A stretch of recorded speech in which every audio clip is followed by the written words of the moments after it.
안녕하세요. 메이커 다은쌤입니다. 이 영상은 제가 7개월 동안 여행을 다니면서 교육에 대해서 생각해 본 짧은 저의 생각을 담은 영상입니다. 여행을 다니면서 정말 많은 길거리 공연들을 쉽게 볼 수 있었는데요. 악보도 없이 즉흥해서 연주하는 거를 참 많이 들었죠.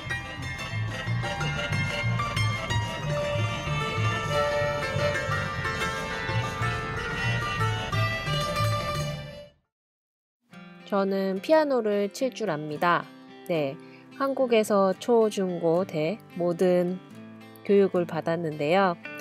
초등학교, 중학교 거의 10년 내내 피아노 학원을 다녔습니다. 근데 저는 작곡은 할 줄 몰라요. 제가 독일에 있을 때 한 장소에 피아노가 있었어요. 거기에서 친구가 저한테 묻더라고요. 너 피아노 칠 줄 알아? 그래서 제가 그랬죠. 나 피아노 칠 줄 알아. 그 친구가 다시 그래? 그럼 한번 연주해봐 라고 했어요. 근데 저는 피아노를 안 친 지 꽤 오래됐고 제가 기억하고 있던 곡도 없었고 그 자리에 악보도 없었죠. 그래서 저는 다시 나 못 치겠어 라고 말했어요. 친구가 다시 너 피아노 칠 줄 안다며? 나 피아노 칠 줄 알아. 친구가 just play 라고 말했을 때 저는 결국 플레이를 하지 못했죠. 그리고 저는 그 자리에서 깨달았어요. 나는 10년 동안 피아노를 프랙티스 했지 플레이 한번 해보지 않았구나 라고 말이죠. 저는 10년 동안 피아노를 쳤어요. 하지만 이미 다른 사람이 만들어 놓은 그 곡을 연습을 했지 실제로 제가 피아노를 플레이 해본 적은 없는 것 같아요. 제가 피아노를 칠 줄은 알지만 작곡을 할 수 없는 것처럼 다른 교육 상황들도 달라 보이지는 않았어요. 제가 굉장히 좋아하지 않는 사진을 지금 보고 계시는데요. 학생들이 앞에서 선생님이 가르쳐 주는 3D 모델링을 똑같이 만들고 있죠.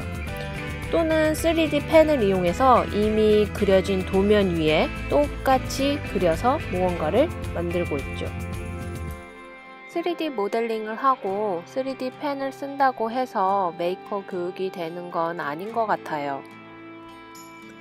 자꾸 무엇을 따라하고 연습만 한다면 피아노를 칠 줄 알지만 작곡도 할 줄 모르고 플레이도 할 줄 모르는 저 같은 사람, 또는 도구를 쓸 줄은 알지만 작품을 만들 줄 모르는 사람, 더 나아가서는 코딩은 할 줄 알지만 개발은 할 줄 모른다고 말할 것 같은 이 아이러니한 대답들이 대한민국에서 나올까봐 사실 저는 두려워요.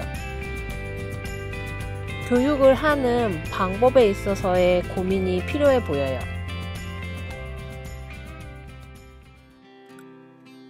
제가 외국에서 봤던 메이크업 페어의 워크숍들은 되게 어쩌면 단순했어요. 그냥 만들래요. 저 사진을 보는 것처럼 어디서 기증받은 천 조각들이 한가득 쌓여 있고 테이블 위에는 가방을 만들든 패치를 만들든 something 아무거나 만들래요. 만들기에 따라하는 순서도 역시 없어요. 그냥 자기가 원하고 싶은 거 알아서 만들면 되니까요. 실제로 이 보이는 사진처럼 책상을 갖다 놨지만 아이고 어른이고 정말 그냥 자유롭게 뭔가에 열중해서 메이킹하는 모습이 너무 부러웠어요. 또한 무언가를 지시하는 사람 역시 없어요.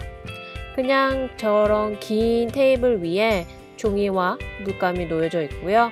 그냥 와서 잠깐 앉아서 그림 그리고 가고 또 다른 사람이 와서 그 위에 덧 그리고 가고 그냥 이런 자유로운 메이킹 활동들이 이루어지고 있었어요. 저는 교육을 전공한 사람은 아니지만 교육에 관심도 많고 교육에 관련된 일을 하면서 이것저것 생각을 참 많이 하게 됐는데요. 사실 교육하면 떠오르는 두 사람, 선생님과 학생 이렇게 나눠져 있죠. 그리고 우리나라가 가지고 있는 문제점인 주입식 교육은 결국은 선생님이 학생에게 지식을 전달하는 한 가지 방향으로만 교육이 이루어지는 것 같아요. 근데 메이커는 사실 선생님과 학생이 저렇게 나눠져 있을까? 라는 질문이 생기더라고요. 무언가에 만드는 데 있어서 선생님과 학생은 따로 나눠져 있는 것 같지도 않고 수직선상에 있는 것 같지도 않아요. 어쩌면 선생님과 학생이라고 부르는 것조차 틀렸을지도 모를 것 같아요. 그냥 3D 프린터를 좋아하는 저 같은 사람 또는 톱질을 좋아하는 사람이 있을 수 있고 종이접기를 좋아할 수 있는 사람이 있을 수 있죠. 메이커는 각자 다른 관심사, 다른 만들기를 좋아하기 때문에 사실 누가 선생이고 누가 학생이라고 말하기 어려운 것 같아요. 7개월을 여행을 하면서 정말 많은 메이커들을 만났습니다.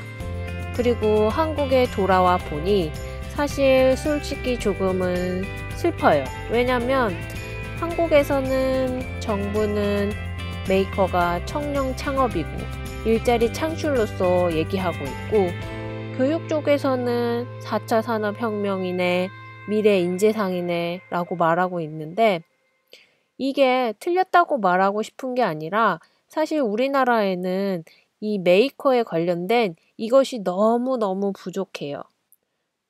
뭐 같으세요? 가장 쉬운 게 가장 부족해요. 바로 fun이에요. 즐거움이 없어요.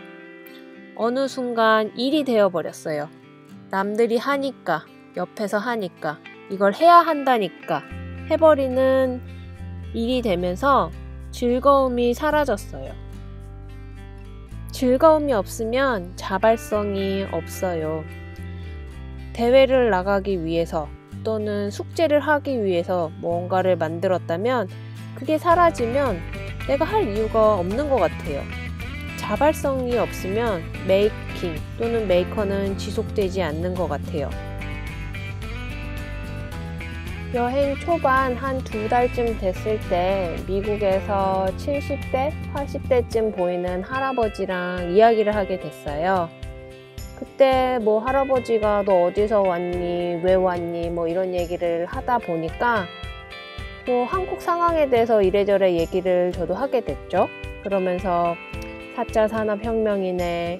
사실 4차 산업혁명은 외국에서 없는 단어예요. 이건 알아듣지도 못하는데 뭐 인공지능이네, 로봇이 모든 사람의 일자리를 대체해서 일자리가 사라지네, 뭐 이런 얘기들을 했던 것 같아요. 그랬더니 갑자기 이 할아버지가 하하하하하 하면서 웃더라고요. 그래서 저는 굉장히 사실 당황스러웠어요. 내가 영어를 잘못 말했나? 아니면 이 할아버지 왜 이래? 약간 이런 느낌이었거든요. 근데 그 할아버지가 얘기한 건 사실 저한테는 굉장히 충격적이었어요. 뭐라고 말했냐면,